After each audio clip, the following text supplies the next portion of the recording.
Good morning, কেমন আছেন সবাই? সকলকে স্বাগত জানিয়ে আমি সুরভি আবার একবার হাজির হয়ে গেলাম আপনাদের মাঝে নতুন একটা ব্লগের সাথে।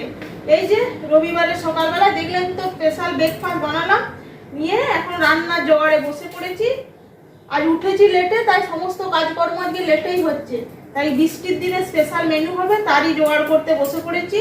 এই যে এখন পেঁয়াজ কাটছি, টমেটো, আদা, রসুন, লঙ্কা এগুলো পেস্ট তৈরি করবো। এখন এই যে বাজার করে হয়ে গেছে, ছেলেই আজকে বাজারটা করে নিয়ে আসছে। এই যে কি এনেছে, এই যে দেখুন, এই যে পুঁই শাক, আর এর মধ্যে আছে ঢালি নাই, ধুই না, কিচ্ছু করি না, এর মধ্যে দেখলাম ভেন্ডি, পটল, টমেটো, আর করলা আছে, কিদুরি আছে, শসা আছে, পেঁয়াজ আছে, আর কুমড়ো, আর লেবু, আর ভাত ফুটে গেছে, বন্ধ করতে।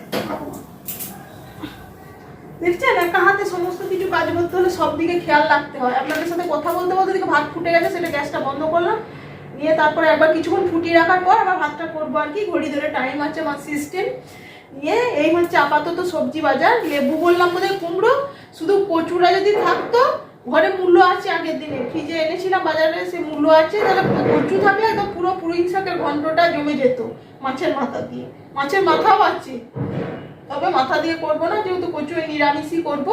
চলুন আপাতত দেখি কি রান্না বান্না করি। এই হচ্ছে আপাতত নিয়ে বসে পড়েছি কাটাকুটি করতে, তারপরে আবার দেখা হচ্ছে। এই নিয়েই ব্লগ দেখতে থাকুন, আশা করি আপনাদেরও ভালোই লাগবে। অন্যদিন দেখেছেন সকাল 8:30 9টার ভিতর আমার সমস্ত কিছু কমপ্লিট হয়ে যায়। যেহেতু আজ লেট করে উঠেছি, সমস্ত কিছু লেট। ব্রেকফাস্ট করে দেখলেন তো ছেলে, তারপরে বাজার করে নিয়ে আসলো, নিয়ে রান্না বান্না বসিয়েছি, নিয়ে এখন এই যে আমার কাজ আমাকে তো সারতে হবে। এখন এই যে ঝাড়ু পোছা করতে চলে এসেছি। চলুন এখন সারাদিন টুকটুক টুকটুক করে আমি এখন করতে থাকি। একভাবে যে একটা কাজ করব তার পর্যন্ত জো নেই। এই যে ঝাড় দিতে দিতে হাত ধুয়ে এসে আবার তরকারিটা নাড়ছি, নাহলে পুড়ে যাবে। পুঁই শাকের ঘন্ট বসিয়েছি, এইদিকে আবার চিকেনটা কষতে দিয়েছি। চিকেন থেকে কত জল বেরিয়েছে দেখুন। আর ভাত হয়ে গেছে, আর কালকের এক পিস মাছ ভাজা ছিল, সেটাই ওই চিকেনের মশলাটার সাথে মাছ দিয়ে কালিয়া টাইপের করে নিয়েছি। আর ছেলের এই যে হবে রায়তা। এখন শসা পেঁয়াজটা কেটে খাওয়ার আগে মিশাবো।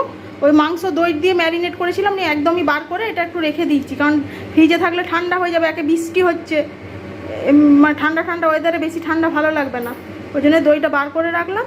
চলুন এখন বাকি কাজ দেখি।